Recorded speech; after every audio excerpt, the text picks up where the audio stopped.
Good morning, all. Today's topic is Achievement Test and CCE. Achievement tests are used by teachers to measure or test the achievements and success achieved in any particular field by a student. Whatever the student learns in school is called his achievement, and examinations conducted to test that achievement are called achievement tests. Any test that measures the attainments of an individual after a period of training or learning is called an achievement test. Achievement test is designed to measure a person's knowledge, skills, understandings in a given field of taught in school. Achievement test helps the teacher to assess the progress of the child in the desired direction. Next is about the functions of achievement test. It serves as a basis for promotion. Tests decide if students can go to the next level, like moving to the next grade in school. To ranking learners, tests help compare students' performance to see who's doing better or worse in the class. It helps self-assessment for learners. Students can use test results to understand their strengths and areas they need to work on. Next is assessing teaching effectiveness. Teachers use test scores to see if their teaching methods are helping students learn well. These are the major functions of the test. Next is about the construction of achievement test. The major steps involved in the construction of achievement test are: first one is planning of the test.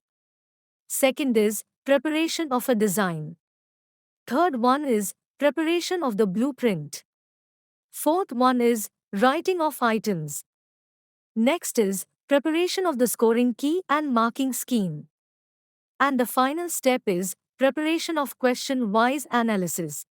We can examine each step closely in detail. First step is planning of test. In the planning stage, the paper setter should have an overview of the content to be assessed, take a decision on aspects like maximum marks and maximum time to take the test. Next step is preparation of a design. The objectives, content, form of questions, the difficulty level of items, scheme of options and scheme of sections are the most important factors to be considered in a design. We can examine each factor individually. First one is weightage to content and learning outcomes. This indicates the emphasis given to different topics of a major unit in an achievement test. Care should be taken so that topics are not left out while preparing test items. But some topics are more important and more weightage need to be given. The content to be tested is divided into 3 or 4 subunits. Learning outcomes of each unit or subunit should be specified. Next is weightage to thinking skills. This indicates the weightage given to thinking skills. 60% weightage may be given to thinking skills used for factual and conceptual attainment. Lower order thinking skills, lots, has to be ensured in this category, and 40% weightage may be given to thinking skills for conceptual generation. Remembering, understanding and application come under lower order thinking skills.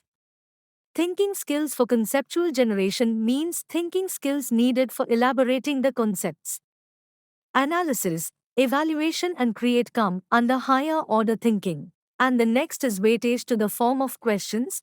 A test should include different form of questions like objective type, short answer, and essay type questions. The teacher should decide the relative weightage to these forms of questions. Next is weightage to difficulty level. The achievement test should contain easy, average, and difficulty questions to cater the intellectual diversity of the learners. The test should cater to the bright, the average, and the dull. Discrimination power, that is the ability to discriminate high achievers, average achievers, and low achievers, is a quality to be maintained by a good test.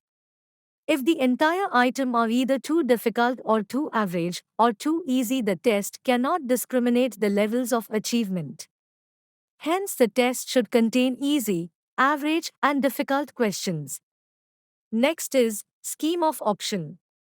Scheme of option means the choices given to the students to select certain questions.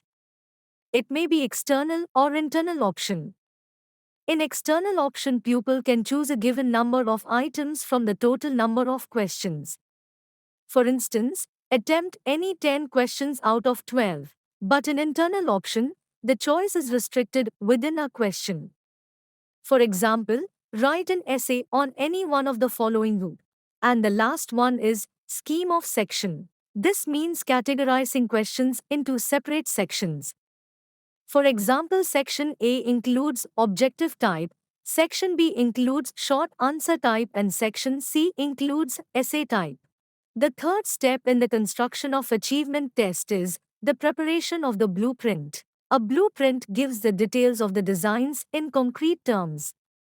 Blueprint is prepared as a three-dimensional chart indicating the distribution of questions with respect to thinking skills, content areas covered, and the form of questions. Some people make it four-dimensional, including difficulty level also as one of the dimensions. Blueprint gives the framework for the test and indicates the broad limit within which the test constructor has to work. The fourth step is writing of items.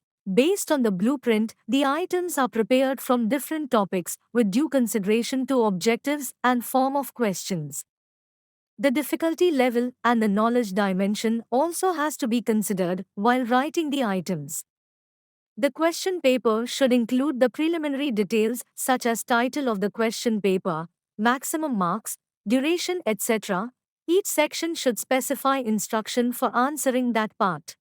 The next step is preparation of scoring key and marking scheme. To ensure objectivity in scoring, a scoring key and marking scheme is required.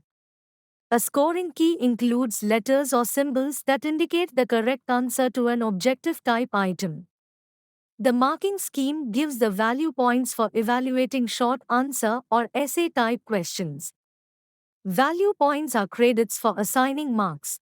The sixth step is the preparation of question-wise analysis. This is done by making an analysis of each item in the question paper, taking into account all aspects that influence its content, objectives, specification, form of question, difficulty level, marks, and estimated time.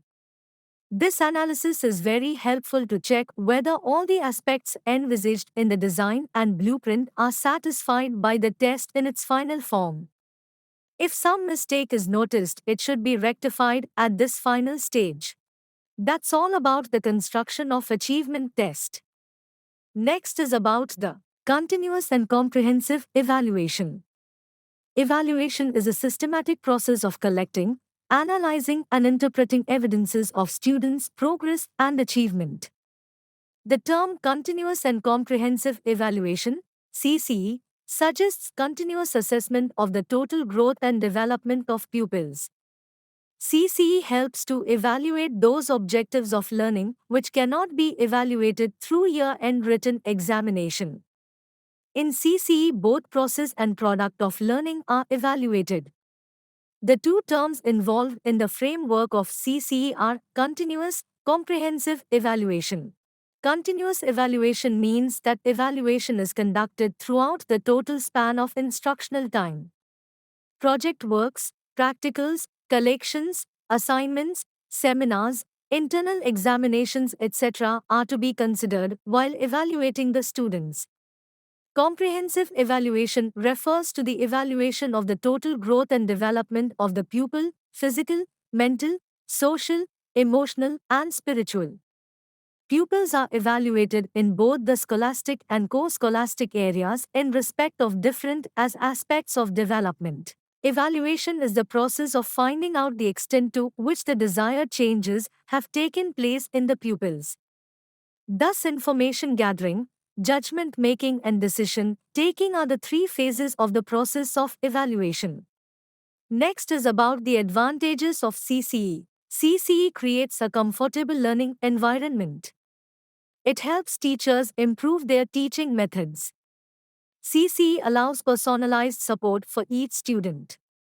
It categorizes students based on performance. CCE tracks students' learning progress. It identifies what students excel in and where they need help. CCE encourages students to keep learning. It helps to identify the strength and weakness of the students. It reduces stress and pressure on students. Next is about the disadvantages of CCE. CCE requires frequent assessments, consuming time for teachers and students. CCE's grading can be unclear, not accurately reflecting students' performance. CCE's holistic approach can create uncertainty in admissions. Continuous assessment increases teachers' workload, risking burnout. CCE may lack rigor without external examinations. In the education system, CCE is considered and proven as a useful technique for students and the teaching learning process in the classroom. It came into existence to improve the learning and teaching aspects to increase the interest and belief of students in studies. So, that's all about the topic. Thank you, Evavin.